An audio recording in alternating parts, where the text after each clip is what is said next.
Bueno, muy buenas noches, profesor, compañeros y compañeras, y espero que la estén pasando muy bien ahorita con esto de la cuarentena, de la pandemia ahí que estamos pasando.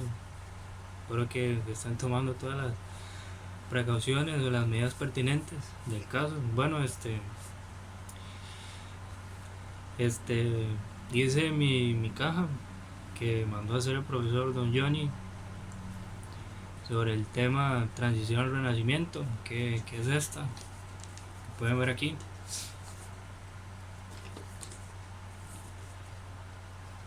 Esta es la portada, si la logran ver, más o menos ahí, que es la transición, que transición al renacimiento del siglo XII.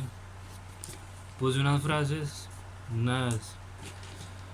unas pequeñas oraciones del pensamiento medieval, epidemias y guerras civiles y crisis de la sociedad. Bueno, aquí lo resumí todo en general y les voy a hablar sobre la transición al renacimiento, que lo puse aquí. En sí todo lo escribí. No me di la tarea, digamos, de hacerlo en PowerPoint, en diapositivas así, que lo quería hacer así más casero, por decirles así. Entonces les voy a hablar sobre la transición al renacimiento. Dice que este se refiere a una serie de cambios económicos, sociales, políticos, ideológicos, culturales durante el siglo XII. Tendían a cuestionar el viejo orden agrario y rural del feudalismo sobre la irrupción de un nuevo agente económico y social, que es la burguesía mercantil y artesanal de las resurgentes ciudades. Incluía una revitalización intelectual de Europa en las fuertes raíces filosóficas, científicas, camino a los largos procesos literarios y artísticos de la Edad Media a inicios de la Edad Moderna, que esto es sobre el humanismo y el renacimiento de los siglos XV y XVI, con una revolución científica culminada en el siglo XVI. Bueno, aquí pasamos al tema del concepto según Charles Haskins. Dice que fue en muchos aspectos de una era de vida fresca y vigorosa, la culminación del arte románico y el comienzo del gótico, resurrección de clásicos latinos como la poesía latina y el derecho romano, y esta que es el origen de la catedral de Canterbury, que fue en el reino de Inglaterra en los siglos XII y XIII. Luego pasamos al tema de cambios políticos, y estos se desarrollaron en dos. Como pueden ver aquí, no sé si se pueden ver ahí, más o menos un poco, sobre los cambios políticos. Estos se desarrollaron en dos, que es el sistema feudal europeo se extendió en tierras emplazadas fuera del mismo.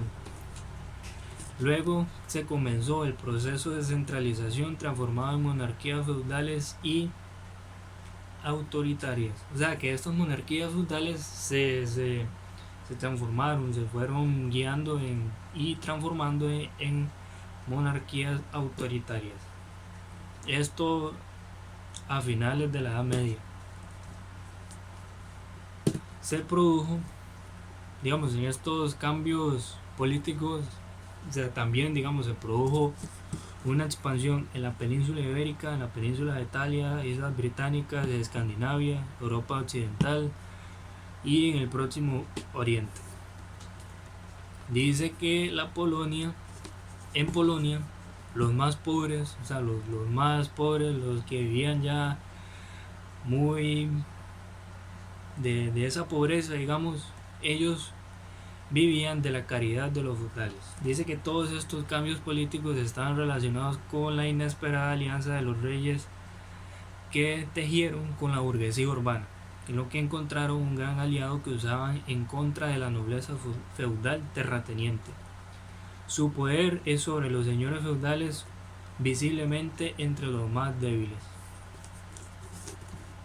Bueno, aquí vamos a hablar de la ciencia que se vivió en ese tema, en ese tiempo del Renacimiento. Dice que la ciencia, como pueden ver aquí, se ve un poco ahí, si se ve un poco, no sé. Bueno, la ciencia se basaba en la copia y comentarios de textos, de los textos griegos y antiguos.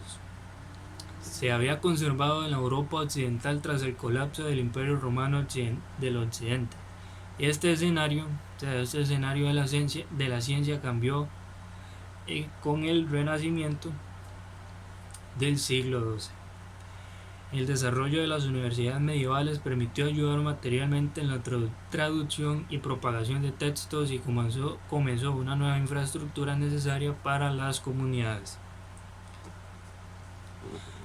Eso sí, más que todo, digamos, el tema de la ciencia sobre el Renacimiento. Luego vamos a hablar de lo que es la escolástica en los tiempos del Renacimiento. Dice que la escolástica se desarrolló a finales del siglo XII, a partir del redescubrimiento de las obras de Aristóteles. Los que practicaban el método creían en el empirismo y apoyan las doctrinas católicas sobre el estudio secular.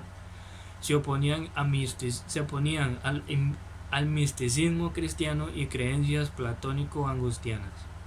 Dice que el más famoso de los practicantes de la escolástica fue Tomás de Aquino.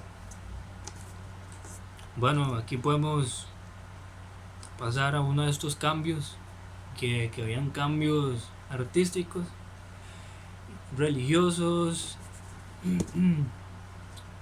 y así. Entonces, digamos, vamos a leer un poco sobre los cambios artísticos aquí,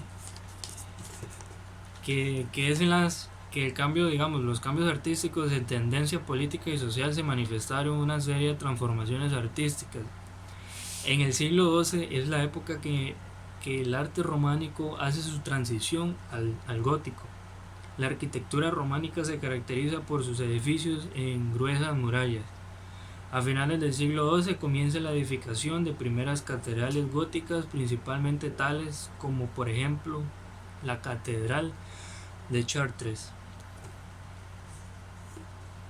Luego hablaremos de los cambios religiosos. Dice que la Iglesia Católica, el organismo religioso dominante de la época, estuvo abocado a profundos cambios intelectuales. Aristóteles era incómodo porque planteaba lo opuesto a la Iglesia Católica, por ejemplo, que el mundo es eterno e increado. Choca con el dogma de la creación ex nihilo de nada, expresado en el Génesis. Bueno, aquí vamos a pasar a otro tema. Ya salimos de ese tema de los cambios que hubieron en la transición. Ahora vamos a hablar del tema sobre la corte de Borgoña. Dice que el ducado fue uno de los estados más importantes de Europa medieval entre el 880 y 1482, que fue el feudo que correspondía aproximadamente con la región francesa de Borgoña. El ducado de esta corte fue tanto política como económicamente muy importante. La dinastía inicial se extinguió en 1026 con la muerte de Otón Guillermo de Borgoña. Luego vamos a ver una lista de duques y de Robertinos los Capetos. Bueno, la lista de duques es de 880 a 991, que fue de Ricardo I el Justiciero, fue el primer duque de Borgoña. De 921 a 923, Raúl I, hijo del anterior. 923-952, Hugo el Negro, hermano del anterior. Y de 952 a 956 fue Gilberto de Chalón. Los Robertinos, o sea, los Capetos, fueron de 956 a 965 con Otón Enrique, hijo de Hugo el Grande. Luego de 965 a 1002 fue de Enrique I el Grande, hermano del anterior. Luego de 1002 a 1004 don Guillermo, nieto del anterior. Luego vamos, bueno, eso fueron la lista de duques que habían en la transición del Renacimiento, lista de duques y los robertinos, o sea, los capetos que habían en la transición del Renacimiento, y con todo esto que se habla del tema. Vamos a pasar a otro tema de la transición del Renacimiento, que es el dominio real. De este dominio real puse de lo que se hablaba, digamos, del año 1004 y 1032, disculpen, y del 1361 a 1363. Los puse juntos así para no hacer, digamos, un alborote o algo, ¿verdad? El dominio real entre 1004 y 1032 fue Roberto II el Piadoso, rey de Francia, que conquistó el ducado de Borgoña y lo incorporó en el dominio real.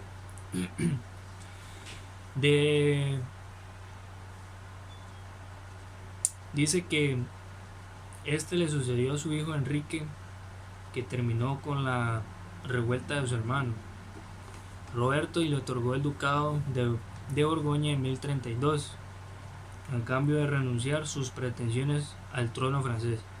Del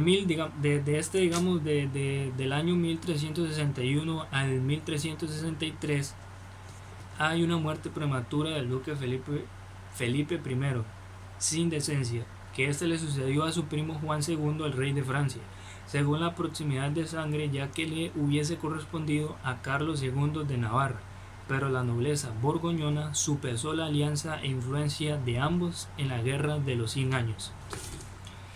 Bueno, y aquí para pasar de tema, voy a hablar sobre la casa de los Valois. Dice que en 1404 a 1419 estaba Juan I, hijo del anterior. De 1419 a 1467 Felipe III, hijo del anterior. De 1467 al 77 pasó Carlos I, hijo del anterior. De 1477 a 1482 fue María de Borgoña, hija del anterior. Luego voy a hablar de esta escuela borgoñona o escuela de Borgoña, también que se puede decir así. Fue un grupo de compositores activos en el siglo XV. Actualmente es el norte de Francia, Bélgica y Países Bajos. Los centros de actividad musical eran representados por Guillaume Machaut, si podría decir así. En esta transición del Renacimiento habían unos compositores, varios compositores. Voy a mencionar unos, son un montón, pero no los voy a mencionar todos, mencioné solo algunos como los que quise ver más destacados. Entonces les voy a leer un poco que puse ahí en los compositores, que dice que después de la muerte de Dufay, Guillaume Dufay, en 1474, el músico más destacado fue Antoine Busnois. Luego, digamos, de los compositores que puse unos 4, porque en realidad son un montón. Puse Johannes Tapissier de 1370 a 1410, Johannes Brassard de 1400 a 1455, luego Guillaume Dufay de 1397 a 1474, Antoine Busnois de 1430 a 1492. Luego hablé sobre la polifonía inglesa de los años 14 y 15. Dice que este se caracterizó a sus inicios de una relación bastante estrecha con el estilo popular. Los compositores ingleses se guiaban un poco en la práctica musical por teorías abstractas. La música inglesa del siglo XIV y el discanto inglés, ese ya es otro tema. Una de las técnicas más características del motete inglés es el rondellus, utilizada de una forma más elaborada y completa del intercambio de voces, como ocurre en el siguiente esquema, que es el triplum de A, B, C, D, E, F. luego el duplum C-A-B-F-D-E y el tenor B-C-A-E-F-D.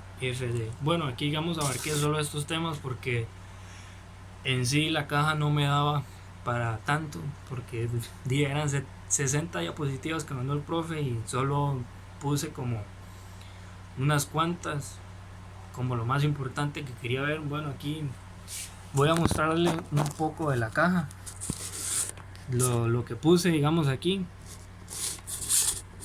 Esta es mi caja, como pueden ver aquí les leí todo, lo escribí, no quise matarme, bueno, no quise hacer digamos aquí en diapositivas y eso, porque no soy así como de hacer tantas carajadas, prefiero así manualmente. Y esto, y sobre que como pueden ver la transición al renacimiento, algo más o menos aquí, así. Y eso ha sido todo por hoy, por esta noche. Espero que se encuentren bien. El video es muy largo porque es muy extenso el tema, pero es lo que pude hablar. Espero que todos estén bien ahí, la pasen bien con esto de la pandemia de coronavirus, y que estamos unidos tanto esto para no propagar más este virus. Pasen buen día, una buena noche. Muchas gracias por sentarse a ver este rato, ¿verdad? Y hasta aquí llegamos.